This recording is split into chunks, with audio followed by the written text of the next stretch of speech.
오늘 주신 말씀은 시편 90편 1절에서 17절까지 말씀입니다. 구약성경 869쪽 우리 한 절씩 교독합니다.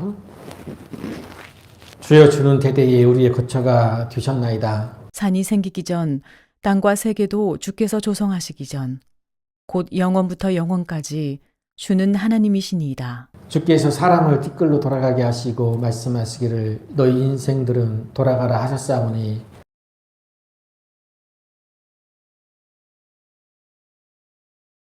주께서 그들을 홍수처럼 쓸어가시나이다. 그들은 잠깐 자는 것 같으며 아침에 돋는 풀 같은 이이다.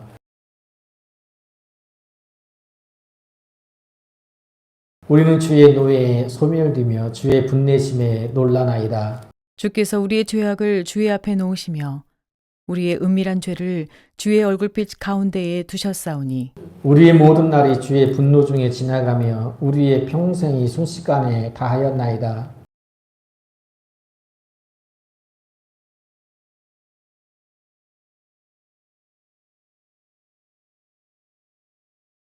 누가 주의 노여움의 능력을 알며 누가 주의 진노의 두려움을 알리이까?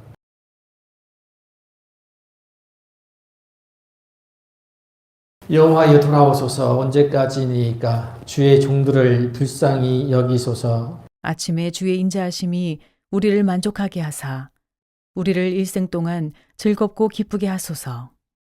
우리를 괴롭게 하신 날수대로 우리가 화를 당한 연수대로 우리를 기쁘게 하소서. 주께서 행하신 일을 주의 종들에게 나타내시며 주의 영광을 그들의 자손에게 나타내소서.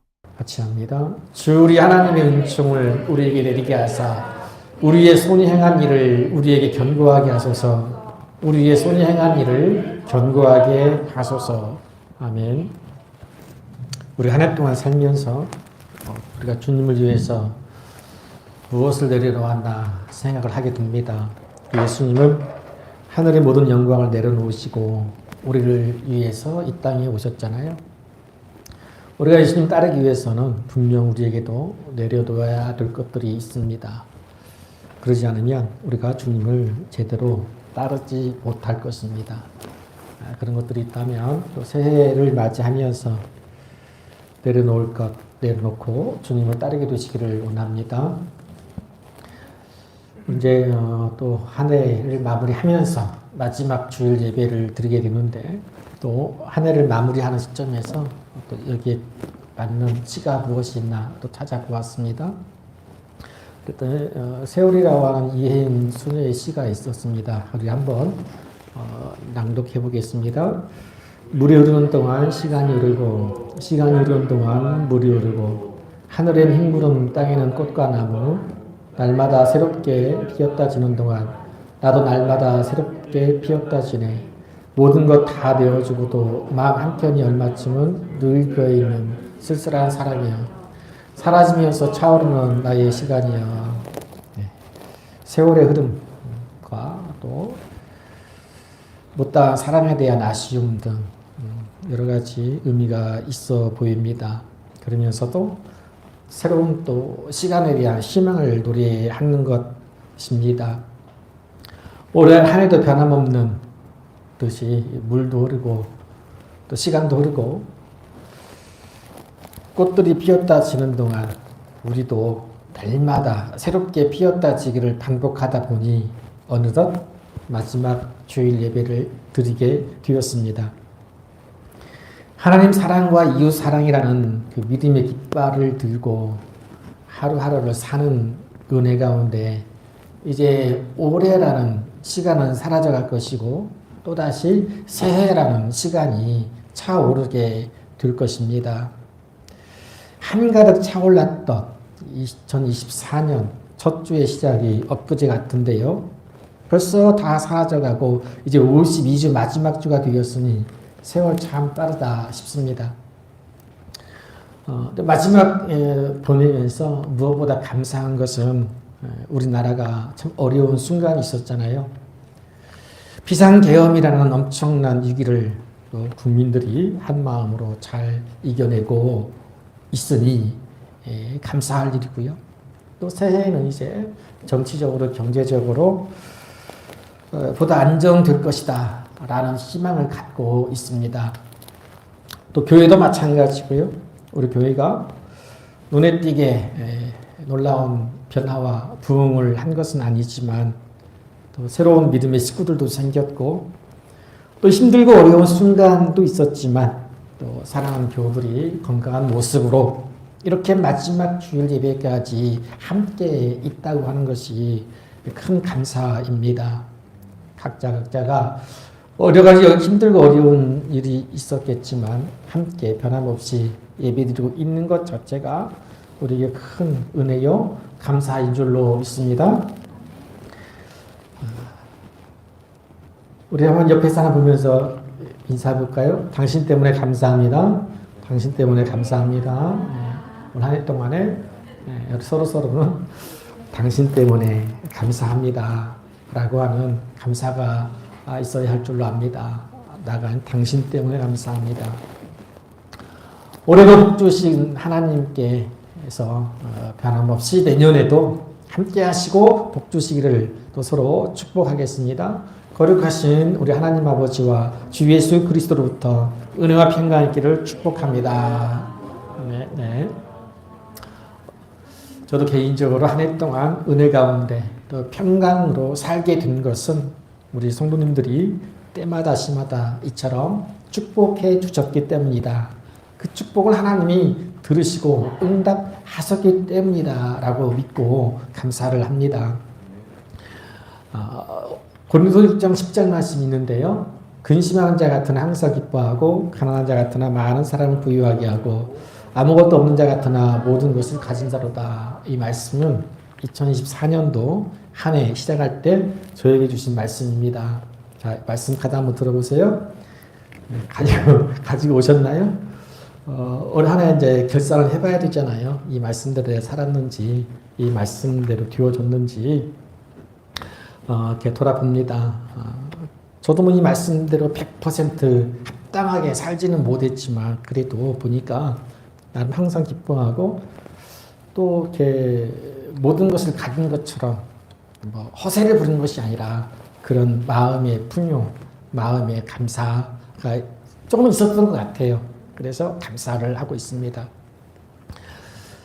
여러분이 받은 말씀 한번 돌아보시고요. 그 말씀이 어느 정도 내 삶 가운데 적용되어지고 실천되어지고 또 이루어졌는지 하나님 앞에 겸손하게 결산해 보시기를 바랍니다. 우리가 한 해를 돌아보면서 우리의 삶에 대한 그 하나님의 응답하심, 또 하나님을 내가 어떻게 고백을 할 수 있을까를 생각해 보았습니다. 우리가 늘상 하는 것들이 임마누엘 하나님, 함께 하신 하나님이시다. 또 에베네셀 하나님이시다. 지금까지 도우신 하나님이심을 믿고 고백하는 것 작은 믿음이 아닙니다. 또한 모든 것이 은혜, 한없는 은혜라고 찬양드리는 것도 큰 믿음입니다. 각자의 삶과 형편에 따라서 또 경험과 체험에 따라서 올 한 해 나와 함께 하시고 도우신 하나님을 고백하는 것들이 다 다를 수가 있을 것입니다. 관련해서 오늘 본문의 말씀에 보면 가장 적절하고 또 가장 아름다운 그런 표현이 있습니다. 오늘 본문의 말씀은 시편 90편이죠. 그 말씀의 제목을 한번 같이 볼까요? 90편 보면 제목이 뭐라 있습니까?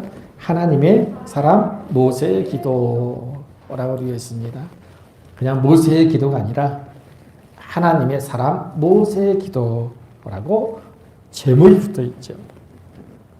그러니까 하나님의 사람으로서 모세가 하나님께 대한 신앙 고백과 그의 기도가 나온 시편입니다.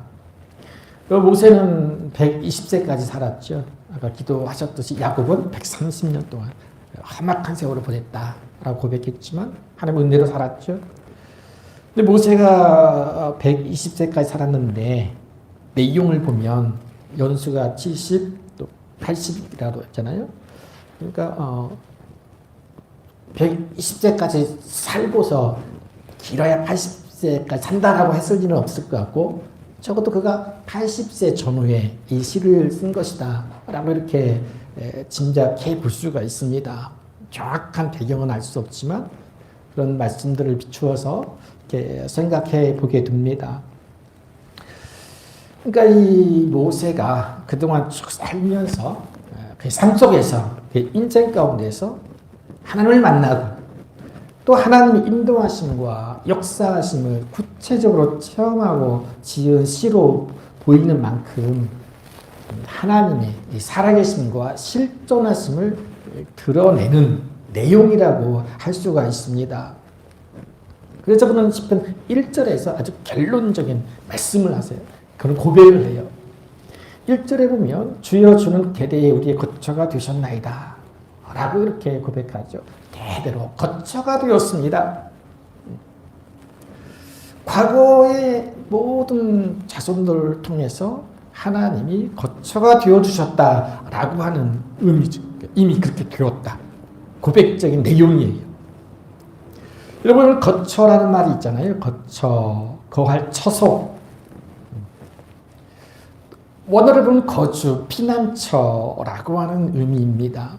또 영어 성경을 보면 dwelling place, 거주할 장소, 뭐 그런 의미잖아요. 그러니까 하나님께서 자손 대대로 머물러 살 곳이 되어주셨다라고 하는 의미예요. 그러니까 눈에 보이는 집이라기보다는 영적인 의미로서 하나님이 친히 우리의 거처가 되어주셨다, 거할 장소가 되어주셨다라고 하는 의미입니다. 그러니까 하나님의 사람 모세가 살아온 과거를 쭉 돌아보면서 베푸신 하나님의 은혜를 한마디로 한 문장으로 이렇게 아주 깔끔하게 정리하는 말씀이지요. 자, 우리의 거처가 되어주신 하나님, 어떤 의미입니까? 이 거처라고 하는 돌아갈 집이라고 했잖아요. 여러분 우리가 하루 종일 밖에서 일한다거나 혹은 뭐 밖에서 활동하더라도 저녁이 되면 어떻게 합니까? 반드시 가능하면 다 거처인 집으로 돌아가잖아요. 돌아가서 밥 먹고 쉬고 또 가족들과 또 환담을 나누기도 하고요. 편안히 쉬는 장소가 돌아갈 거처, 그런 집이잖아요. 그래서 돌아갈 거처가 없는 사람, 홈리스라고 하지요. 그러니까 하나님께 돌아가지 않는 사람은 영적인 홈리스가 아닐까 하는 생각을 갖습니다. 며칠 전 익산역에 한 11시 반쯤 가서 보았는데요. 한쪽에 앉아서 음식을 먹는 한 분이 있었는데 이렇게 차림새를 보니까 누가 봐도 참 노숙하신 분이다, 홈리스라는 것을 알아볼 정도로 허름한 그런 차림새였습니다. 추운 날씨에 어쩌나 싶은 마음이 들었는데요. 아무리 우리가 눈보라가 치고 추워도 그렇죠? 돌아가서 밥 먹고 잠자고 편히 쉬고 또 여러 가지 위험과 사건 사고에서 보호받을 수 있는 거처가 있는 사람은 참 행복한 사람이다 싶었습니다. 그러니까 모세는 바로 그런 의미에서 하나님이 거처가 되셨다라고 고백하는 것입니다. 공동번역 성경에 보면은 거처라는 단어 대신 피난처라는 단어를 씁니다. 피난처가 되신다, 피난처가 되어주셨다라고 하는 의미이지요. 자, 이 피난처라고 할 때는 어떤 위험이나 재난이나 재앙으로부터 보호하시고 지켜주신다는 의미가 한층 더 깊어지죠. 더해져요. 그리고 강조되어지죠. 하나님이 대대로 우리의 거처, 피난처가 되셨다라고 하는 것은 하나님의 사람이 할 수 있는 참으로 적절하고도 가장 하나님께 대한 올바른 신앙 고백이라고 믿습니다. 그러니까 하나님 어떤 분이신가 라고 생각할 때에 올 한 해 동안에도 우리의 거처, 우리의 피난처가 되어주신 하나님이신 줄 믿습니다. 그러니까 하나님은 우리의 거처가 되셨다, 피난처가 되어주셨다는 말씀 속에는 여러 가지 또 신앙적인 의미가 있습니다. 그것을 잘 보여준 말씀이 요한 1서에 나오는데요. 요한일서 4장 13절에 그의 성령을 우리에게 주심으로 우리가 그 안에 거하고 그가 우리 안에 거하시는 줄을 아느니라. 우리가 그 안에 거한다. 그러니까 피난처 되시는 하나님의 안에 거한다는 의미잖아요. 어떤 때 성령을 우리에게 주셨을 때라고 하죠. 우리가 한 해 동안에도 거처가 되어주신 하나님의 안에 살 수 있었던 것은 무엇보다 우리에게 주신 성령께서 이끄신 은혜인 줄로 믿습니다. 또 15절에 보면 이런 말씀이 있습니다. 누구든지 예수를 하나님의 아들이라 시인하면 하나님이 그의 안에 거하시고 그도 하나님 안에 거하느니라 그랬어요. 하나님의 아들 예수 그리스도를 믿는 거죠.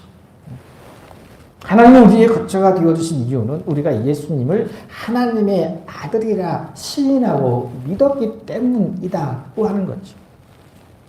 그런가 하면 16절에 보면 하나님이 우리를 사랑하시는 사랑을 우리가 알고 믿었노니 하나님은 사랑이시라. 사랑 안에 거하는 자는 하나님 안에 거하고 하나님도 그의 안에 거하시느니라. 사랑 안에 거하는 자는 하나님 안에 거한다.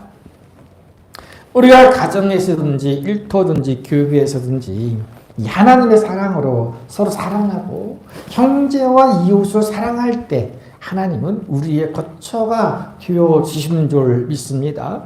그리고 3장 24절에 보면 그의 계명을 지키는 자는 주 안에 거하고 주는 그의 안에 거하시나니 우리에게 주신 성령으로 말미암아 그가 우리 안에 거하시는 줄을 우리가 아느니라 그랬어요. 하나님이 우리의 거처, 우리의 피난처가 되어주신 이유 또 하나는 그의 계명을 지킬 때입니다. 하나님의 말씀에 순종하는 삶을 살 때 비로소 우리는 피난처 되시는 하나님 안에 거하게 되는 줄로 믿습니다. 말씀을 정리해보면 한 해 동안 우리가 성령을 받았다면 또 예수님을 하나님의 아들이라 시인했다면 우리가 하나님의 사랑으로 서로 사랑했다면 그리고 주님의 말씀을 지키고 살았다면 분명 하나님은 우리의 거처가 되어 주셨음을 확신하고 고백할 수가 있는 것입니다. 모세는 신명기 32장 10절에서 이렇게 고백하죠. 여호와께서 그를 황무지에서 짐승이 부르짖는 광야에서 만나시고 호위하시며 보호하시며 자기의 눈동자같이 지키셨도다. 눈동자처럼 지키셨다 하는 말씀을 우리가 인용을 자주 하잖아요.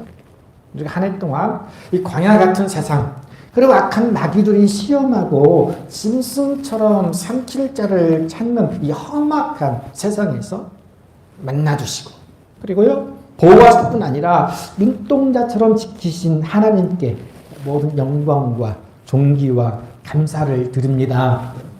할렐루야.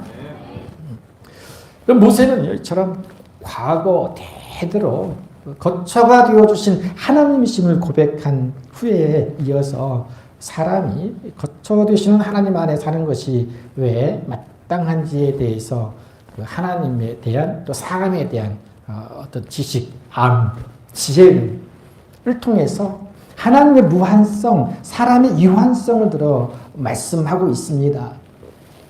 그러니까 모세는 하나님이 어떤 분이시고 사람이 어떤 존재인지를 정확하게 알고 있었다는 그 알미라고 하는 지식이 하나님의 처소에 거하게 되어지는 그런 은혜를 누릴 수 있는 길임을 깨닫게 되어집니다. 그러니까 하나님 정확히 알아야 되겠죠. 사람은 어떤 존재인가 분명하게 인식해야 돼요. 자, 모세는요 창조주 하나님께 대한 신적인 지식과 피조물인 사람에 대한 자의식이 아주 정확해요. 먼저 하나님에 대한 지식, 모세의 신론이 있죠.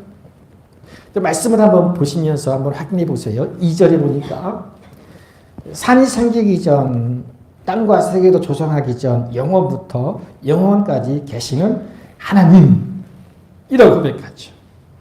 여러분 아멘이시죠? 우리가 아는 하나님 이런 분이에요. 창조 전부터 계셨고 시작과 끝이 없으신 영원하신 하나님이라는 것을 아는 지혜, 즉 하나님에 대한 정확한 지식입니다. 또 4절에 보면 하나님에게는 천년이 지나간 어제 같고 밤이 한순간 같다. 여기서 쓰는 말, 천년이 하루 같고 하루가 천년 같다 하는 말을 하지요. 천년이라고 하는 세월은 우리로서는 감히 가늠할 수 없는 시간이지만 하나님은요, 이런 시간과 공간을 초월하여 계시는 하나님이심을 아는 지혜, 즉 하나님에 대한 올바른 지식을 모세는 가지고 있었어요. 이어서 모세는 창조주 하나님의 지으심을 받은 사람은 어떤 존재인가? 또 이렇게 얘기. 그러니까 모세의 인간론이라고 할 수 있겠죠. 자, 3절에 보니까 하나님께서 사람을 티끌로 돌아가게 하시고 돌아가라 하셨다. 그 말씀합니다. 그러니까 생명의 주인은 누구 것이다? 하나님 것이다. 하나님이 생명의 주인이시다 라고 하는 의미이죠. 사람이 나고 살고 죽는 것은 하나님의 뜻이고 섭리하심입니다.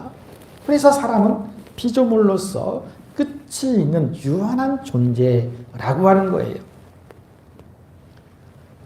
우리는 가끔씩 이러한 사실을 확인할 수가 있죠. 이웃의, 친척의 죽음을 통해서입니다. 어제 친구 어머님의 장례식에 다녀왔는데요. 나름 80이 넘으셨으니까 장수하셨다지만 결국 사람은 누구나 다 죽는다라고 하는 진리를 확인할 수가 있었습니다. 뿐만 아니라 물론 저희 부모님도 돌아가셨고요. 욥기서 34장 15절에 보면 모든 육체가 다 함께 죽으며 사람은 흙으로 돌아가리라. 그러니까 지금 모세는 그런 사람의 유한성에 대해서 말하고 있죠. 이어서 5절에 보면 홍수처럼 쓸어가신다. 잠깐 자는 것 같으며 아침에 돋는 풀 같다. 그리고 또 6절에 보면 풀의 꽃은 아침에 피다가 저녁에는 시들어 마른다. 무슨 의미입니까? 인간의 유한성이죠. 영원하신 하나님에 비하여 사람은 이제 아침에 피었다가 저녁에 시드는 꽃과 같이 한순간을 사는 존재이고, 사람의 생명은 하나님의 손, 하나님의 주권에 달려 있다는 것을 모세는 너무나 잘 알고 있습니다. 그러니 하나님을 피난처 삼지 않으면 안 된다 라고 하는 것이죠.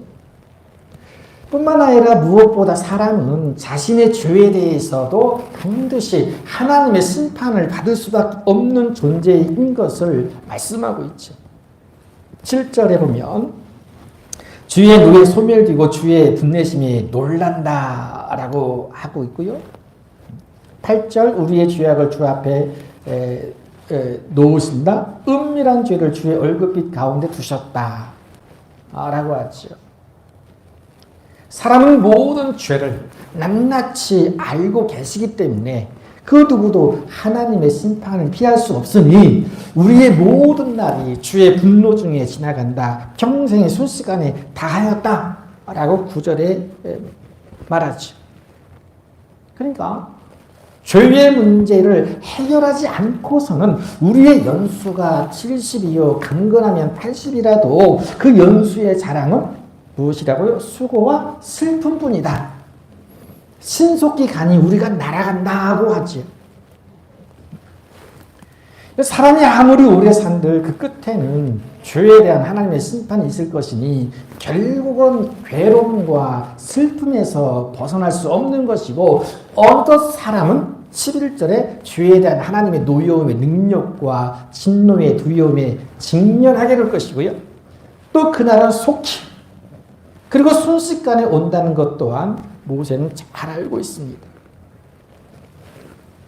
시편 39편 11절에 주께서 죄악을 책망하사 사람을 징계하실 때에 그 영화를 돈먹음 같이 소멸하게 하시니 참으로 인생이란 모두 헛될 뿐이니이다. 이렇게 모세는 영원 무한하신 창조주 하나님과 잠시 한순간을 살 뿐 아니라 죄 때문에 심판을 면할 수 없는 존재가 사람인 것을 너무나 잘 알고 있기 때문에 결국은 어떻게 합니까? 무릎을 꿇고 하나님께 기도하는 것을 보게 됩니다.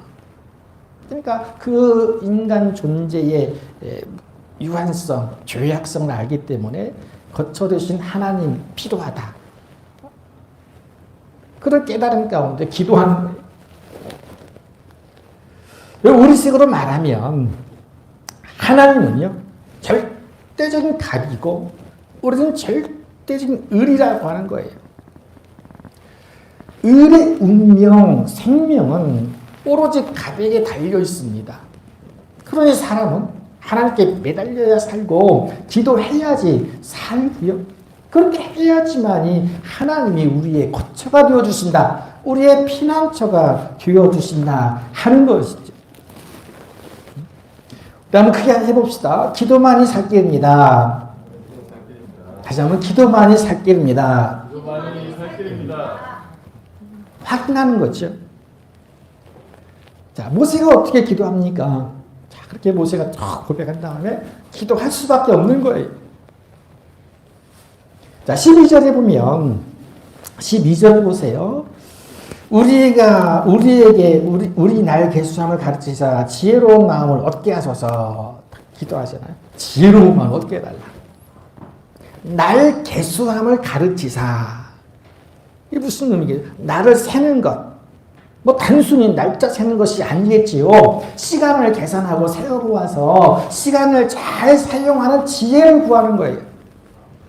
70년, 80년을 살아도 반드시 그 끝이 있음을 알고 그러면 시간을 어떻게 사용해야 하는지 시간 관리의 지혜를 구하는 거예요. 여러분 어떻게 사는 것이 잘 사는 것인가요? 시간을 잘 쓰는 거잖아요. 가치 있게 보람되게 낭비하지 않는 거죠. 우리에게도 그런 지혜가 필요합니다. 에베소서 5장 16절에 보면 세월을 아끼라 때가 악하다 그랬잖아요. 또 골로새서 4장 5절 의인에게 대해서는 지혜로 행하여 세월을 아끼라 그랬어요. 이 악한 세상에서 그리고 세상 사람들에 대하여서 믿음으로 사는 것만이 지혜로 행하고 세월을 아끼는 것인 줄로 믿습니다. 오직 믿음으로지. 수없이 강조하는 게 오직 믿음이잖아요. 오직 믿음.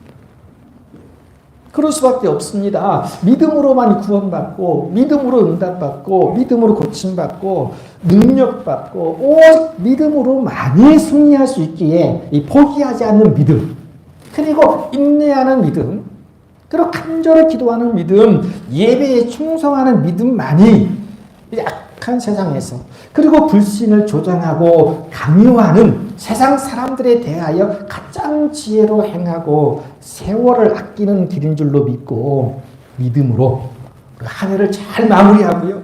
또 믿음으로 새해를 맞이하는 지혜가 있기를 진심으로 축복합니다. 이어서 모세는 주의 종도를 불쌍히 여겨달라고 13절에 보면 기도하죠. 13절부터 쭉 보면 그런 모세의 기도가 잘 나와 있어요. 14절 주의 인자함이 만족하게 하사 우리를 일생 동안 즐겁고 기쁘게 하소서. 우리의 거처가 되시는 하나님 안에서만이 가능한 항상 기뻐할 수가 있다고 하는 거죠. 15절에 보면 괴로운 날 수와 화를 당한 연수대로 우리를 기쁘게 하소서 그랬죠. 또 16절에 주의 영광을 자손에게 나타내소서 그랬어요. 이런 자손들을 위해 기도하시죠. 자손들을 위해서. 나뿐만 아니라 우리 자손들도 거처가 되시는 하나님 안에서 살아야 되지 않겠어요? 그런 기도를 하고요. 또 17절 우리 17절 같이 한번 읽어볼까요? 17절 시작. 주 우리 하나님의 은총을 우리에게 내리게 하사 우리의 손이 행한 일을 우리에게 견고하게 하소서. 우리의 손이 행한 일을 견고하게 하소서. 우리의 손이 행한 일을 견고하게 하소서라고 기도하지. 하나님이 우리 불쌍히 여기시고 또 하나님 인정하신 하나님의 은총만이 사람이 사는 길임을 믿고 이렇게 기도하는 거예요. 왜 그렇습니까? 실제로 모세는 하나님께서 불쌍히 여기셔서 또 하나님이 인자하신 그 은총으로 만족하고 기쁘고 자손들이 복을 받고 하는 일들이 잘 되어지는 것을 보았기 때문에, 그러니 이후로도 그렇게 되기를 기도하는 것입니다. 우리가 한 해 동안에 많은 은혜를 받았잖아요. 응답 받았어요. 또 때로는 기쁨이 넘치기도 했고요. 하나님의 은혜, 하나님의 복주심, 자비하심이라고 믿어요. 그러면 올해 그랬으니까 땡 하면 된다 아니라는 거잖아요. 자, 그렇기 때문에 더 이상 기도하지 않아도 된다는 의미가 아니라, 그러니 더더욱 그렇게 기도하라는 거예요. 사랑하는 성도 여러분, 올 한 해 어떠셨습니까? 우리가 막 죽을 만큼 힘들고, 또 때로는 머리가 깨질 만큼 괴롭고 힘든 순간도 있었을 것입니다. 근데 결과적으로 보면 죽지 않았지요. 그리고 머리도 터지지 않았습니다. 요즘 넘어지거나 포기하지도 않았고 낙심하거나 절망의 수렁에 빠지지도 않았습니다. 그러니 모든 것이 우리를 불쌍히 여기시고 자비와 은총을 베푸시는 은혜임을 믿고 또다시 같은 믿음으로, 아니 더 큰 믿음으로 하나님의 자비와 은총을 구할 때에 올해도 그랬듯이 내년에도 자손들이 하나님의 영광을 보게 될 것이고 손으로 하는 모든 일들이 견고하게 세워져 갈 것입니다. 이 믿음 가지시길 바라고요. 무엇보다 내년에도 하나님은 우리의 거처, 우리의 피난처가 되어 주실 줄로 믿습니다. 이 믿음 가지고 우리가 한 해를 마무리하게 됩니다. 마지막으로 한 해를 정리하면서 말씀으로 묻고 답해 봅니다. 시편 116편 12절, 내게 주신 모든 은혜를 내가 여호와께 무엇으로 보답할까? 무엇으로 보답할까? 지금 반드시 하셔야 되겠죠. 이게 하나님의 사람으로서의 마땅한 자세입니다. 올 한 해 동안 거처가 되시는 하나님의 은혜, 피난처가 되어주신 하나님의 은혜로 살아온 하나님의 사람으로서 반드시 이 질문을 하나님 앞에 해야 돼. 답은 무엇일까요? 17절, 내가 주께 감사제를 드리고 여호와 이름을 부르리라. 감사제를 내년에도 변함없이 감사의 예배를 드리는 일에 충성해야 되고요. 끊임없이 하나님의 이름을 불러야 할 줄로 믿습니다. 그리고 시인은 마지막으로 내가 서원한 것을 다 갚겠습니다 라고 해요. 하나님이 우리의 기도를 들어주시는 것 바라지만 우리도 하나님께 대한 할 바를 해야 돼요. 약속을 지키겠다, 서원을 지키겠다 라고 하는 거예요. 올해 그러지 못했다면 내년에는 우리가 좀 하나님 앞에 서원한 것들, 약속한 것들 다 지켜 하나님과 약속을 잘 지킬 수 있기를 원합니다. 우리 한 번 더 읽고 마칩니다. 시작. 내게 주신 모든 은혜를 내가 여호와께 무엇으로 보답할까? 내가 주께 감사제를 드리고 여호와 이름을 부르리이다. 아멘. 걸어가신 아버지, 은혜와 사랑을 진심으로 감사를 드립니다. 2024년도 벌써 이제 마지막 주일 예배를 드리게 됩니다.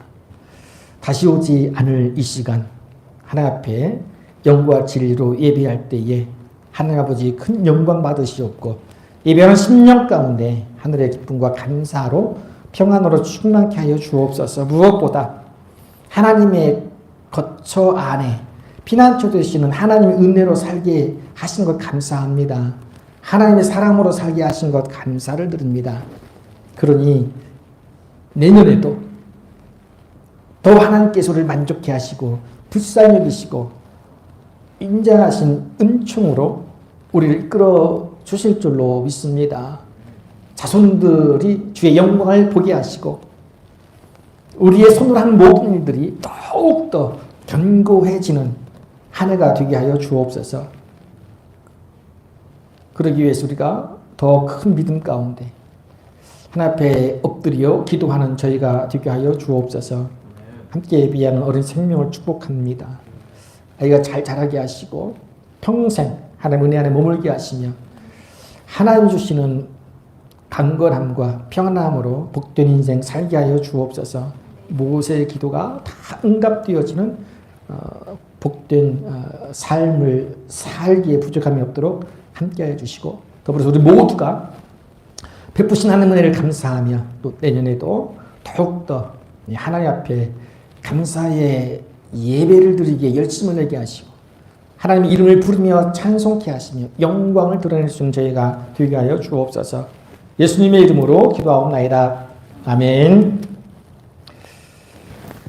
같이 합니다. 거룩하신 하나님의 아들 예수 그리스도시여, 언제나 우리의 거처가 되시는 하나님의 은혜 안에 살게 하옵소서. 아멘.